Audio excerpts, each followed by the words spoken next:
You didn't say no. You didn't flat out tell me no. You didn't tell me to get the hell out of your house.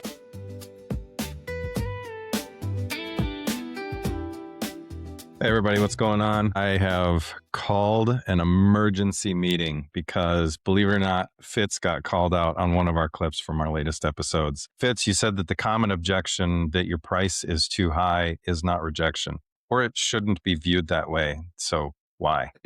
It's pretty simple. You didn't say no.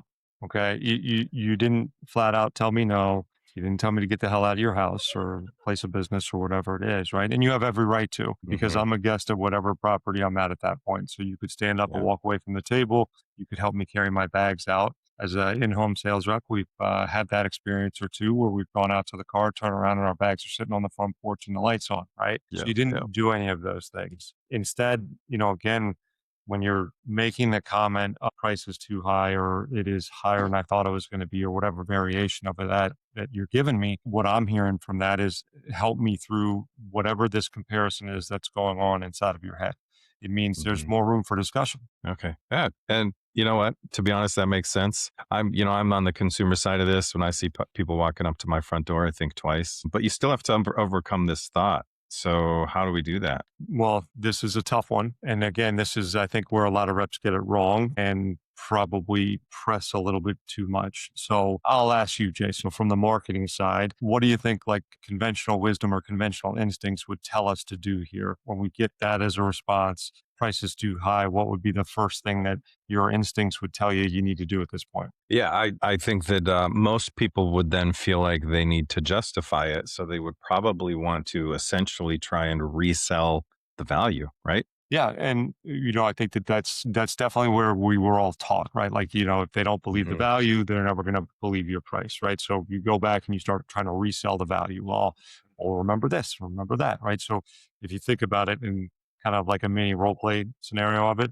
So, well, hey, Jay, but remember, you're going to get a lifetime warranty and our guys are factory trained installers and we're going to take really good. And we got all of these 5-star reviews. And right there, you're right there feeling exactly like I'm doing what? Oh, you're just justifying your big price to me. Exactly. And it almost makes it feel and look overinflated, like I'm in panic mode at this point and throwing a Hail Mary pass against the wall. I've already spent the last hour plus, hour or more telling you all of these things. And what I know is that on some level, you already believe that. You already bought all of that from me because you didn't ask me to leave. You didn't say, cool, thanks. Get that other company on the phone and give me a better price or whatever it is, because you said, well, it's too high, and then waited for me to respond. Right. So on some level, you are interested in finding out why you want to spend more money to go with me and my company and our product. I think that that's a fair assumption at this point. And I just need 5 more minutes to see if we can get that to light. So if I were to have laid out this outrageous number for something you to believe to be a low value offer, you wouldn't have me sitting here any longer. You would have kicked me out of the house. So really what I know at this point is what you are looking at is a number that you are comparing to one of two things. And that's really what it is. It's one of two things. And you're saying, I need to understand why I think it's higher than what it should be comparatively to these two things. I need that vote blast. So what do you think those two things are that you could be comparing it to? Yeah, I think that in a lot of cases, the consumer reaches out for more information and they either had an idea in their head of how much it would cost. Maybe you're the first bid. And they're going, oh, I think it'll be this much. Or in this day and age, I've already gotten 5 other bids and their price was different than yours. Exactly. Right. It can only be one of those two things. I mean, look, the law of statistics would say there's always an outlier, right? But usually it's either the number that you had in your head that you pulled out of thin air, or you have a quote from somebody else, even if it was like your neighbor told you what they paid for it, which, by the way, they're usually lying. They round it down. Right? Because everybody wants to tell you they got a better deal than they got anyway, right? Yeah. But so you're comparing it to a number that you were hoping for, or you're comparing it to a number that you got. Okay. Yeah. In either case, you still didn't ask me to leave. You still asked me to help you understand why you still want to spend more money to go with me. Okay. Yeah. So let's role play it a little bit for those that called me out on our last video. All right. So let's go with the one where you thought it would be less. Right. So let's say, Jay, I go through, I present my pricing for you. And let's just say I present a price of like 7,000. Is that fair? Okay. I mean, in your mind right now, you're thinking it's not fair for the record. Hmm. Okay. Yep. Right. Yeah. So, so Jay, for all of that, it's going to be 7,000. You know what? That's quite a bit more than I thought it would be. To be honest, I had this number in my head. I don't know where it came from, but I thought maybe it'd be 4,000. Okay. Okay. Well, you might not be surprised to know that I do from time to time hear that it is a little bit more than people thought it was going to be. Out of curiosity, where'd you come up with that number? Oh gosh, I don't know. I guess maybe I saw an ad on Facebook, or maybe just to be honest, it's kind of what I had in my mind for my own budget. Okay. Yeah, no worries. No worries. Well, after we went through everything today and talked about some of the different ways we go about the install process and making sure that it's prepped the right way and taken care of the right way and the warranties and all the things that go along with it. I know you thought it was going to be four, but afterward, how much more do you think it would be after that? Yeah. Well, I was most impressed by your explanation of how the floor is prepped with the big grinders. So, yeah, gosh, I don't know. You're putting me on the spot here there. Fits maybe 6. I mean, the lifetime Okay. warranty sounds really good. So there's some good features that you introduced me to. So, yeah, Yeah. 6. Yeah.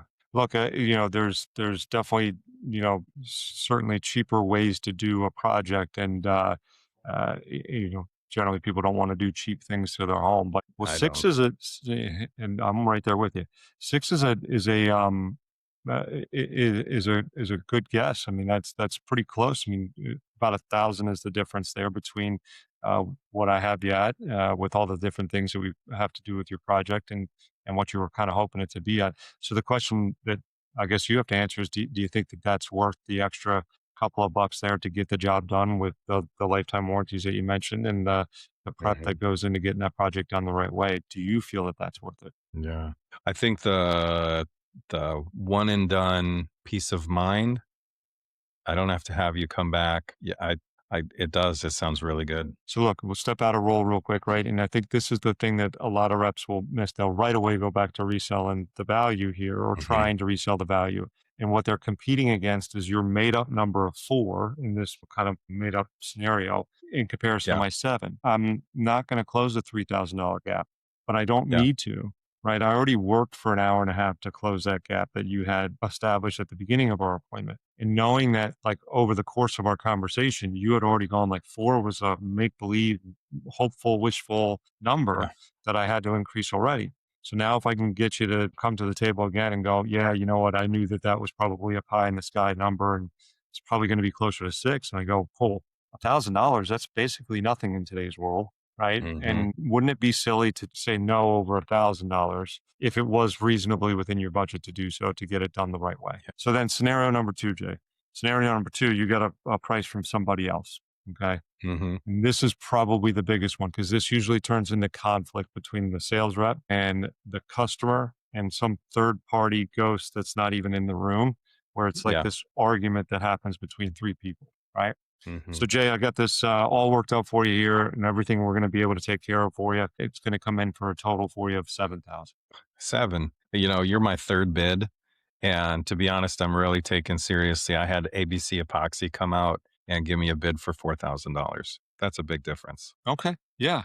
Well, one, good for you on doing your homework. I think that's good, and probably more of a glutton for punishment than I am having a couple of guys come out and do that for you. Um, well, out of curiosity, what was it that you liked about what they did? Well, I mean, obviously the price difference. I mean, that Hmm. was more what I had in mind for my budget. Okay. But to be honest, they didn't take a lot of time with me. They just said this is how big your garage is and this is how much it'll cost. Okay. Yeah. I know a couple of the people that are over there, and there's some good people that work there. So nothing against them. Process is a little bit different. Products a little bit different than what we do. What do you think makes the difference in the price between what we offer and what they offer? What do you think is the difference there? Well, I could say your presentation was a lot better. You brought me in with a lot of education and helped me understand it. They didn't have a lifetime warranty. And Okay. I think they mentioned something about like pressure washing the floor or something. So Oh, you interesting. talking about Okay. a diamond grinder is pretty different. Okay. Do you remember how long the warranty was for that? I think it was 5 years, maybe. 5 years. Okay. And I guess so. They had a quote that was less, obviously. My question for you is, do you think it makes sense that it was less than what I'm showing you? At this point, now that you're talking me through it, it definitely is. They definitely like under promised. Like it's a low cost with low warranty. Yeah. Yeah. To be totally transparent with you, I'm actually surprised they're as close as they are to our cost. Really? It used to be a little bit more of a gap between what we did and what they do, but costs are going up for everybody these days. So I'm sure Hmm. that that's playing a factor in everybody's pricing. So the question for you, Jay, is again, everybody's budgets are different, and it's a matter of whether or not things fit reasonably into somebody's budget or not. And then the Hmm. question then becomes, if it does, is it worth, spending a little bit extra to get something done, maybe, with a little bit more quality or value to it. So it Yeah, sounds like you believe there's more value in what you're going to get with what we offer versus maybe some of those other options that you have out there. Is that fair to say? absolutely. Great Okay. presentation. Okay. And based off of the reviews and everything that we have online, you believe that it's not just me saying that, is it Hmm. also what you read online too? Okay. Yeah. Um, so then the question becomes, between the difference between the two, is that something you feel would be worth you spending a little bit extra now to make sure it's something that lasts, a longer time for you? Just the peace of mind. That sounds so appealing to me. So yeah, I'd say, yeah, let's do it. Okay, great. So look, again, stepping out of it, and it's a rough role play over a video screen here Yeah. with you and I, and there's still a lot more backstory and conversation that goes into the Hmm. rapport building there. The bigger thing I think here is that no matter what the objection is, most sales reps, the biggest mistake I see them make is they go into attack mode right away. We have all these word Yeah. tracks and ways to maybe overcome a thing or say a thing or whatever. Questions number one, right? Like, you didn't tell me no. You didn't tell me to get the hell out of here. Hmm. Slow down, ask a question or two, but also, like, you need to vocalize why you're still engaged in the conversation. It cannot be my idea as to why we are potentially considering spending more money and maybe going to put the stamp of approval on it. It has Yeah. to be your idea, not mine. So once you vocalize it out loud, now we got a shot at, getting to the finish line here. And Hmm. for good reason, right? Like, it does cost more for a reason. Things cost what they do for a reason. It's your Yeah. job as the consumer to find that out, not my job as a sales rep to convince you of that, right? Like, my job is to lay out facts. And unfortunately, some people, skew the facts and tell you it is the best, it is the greatest, and, but it's not. If my price is Hmm. higher, generally it's higher for a reason. I already told you all the reasons and you believed it, which is why you're asking me to tell you more. So Yep. that's my reframing of it. That's why anytime that somebody gives me an objection at the end, I feel pretty good about my chances of closing that job or helping them Yeah. through this part of the conversation, because you didn't tell me to get the hell out of your house. Yeah. We worked with a dealer for a while that, he would if the customer would say it's too much, he would pull up the Google business reviews and show them his, and he had like 800 or something. And then he'd pull up the competitor's price, their Google business profile, and it'd be like,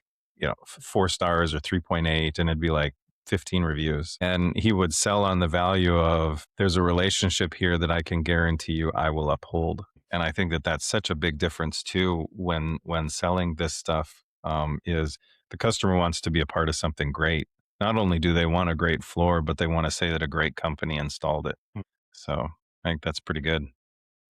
That's good stuff. So hopefully this answers the question about how to Yep. reframe it. A lot of it has to do with mindset, right? Yep. Again, the best word tracks in the world. We're not going to convince anybody to do anything that they don't already want to do, something they don't already want to do. You Yep. can't teach somebody how to do that, right? But Yeah. if you start to really understand maybe what it is that somebody's trying to tell you or ask you in this situation, I think Yeah. you end up with a lot more confidence. And I just need 5 more minutes of conversation to really get to the core of what it is Mhm. we're saying or asking here. And Yeah. and again, if I can get that moment of clarity for a homeowner, maybe I can save them from making a bad decision, a cheap decision. Yeah. And I can say on the marketing side here, the amount of customers that come through our inboxes that say, hey, I had somebody do my floor a year ago. They're not even in business anymore. Mm. It's peeling. It looks horrible. Can you guys help? And in some cases, we can see that they even reached out to us for a bid a year ago, and then they didn't go with us. Mhm. And they're coming back, and we're like, could you share some pictures? And they were like, oh yeah, Yeah, that floor is in rough shape. We would have to remove it and put our floor in. So yeah, this absolutely. is this is a good conversation to have. Good stuff, man. I hope it Yep. helps. Yep. All right. And for the original poster, keep your eye out for this and give us some feedback. There you go. Happy hunting, everybody.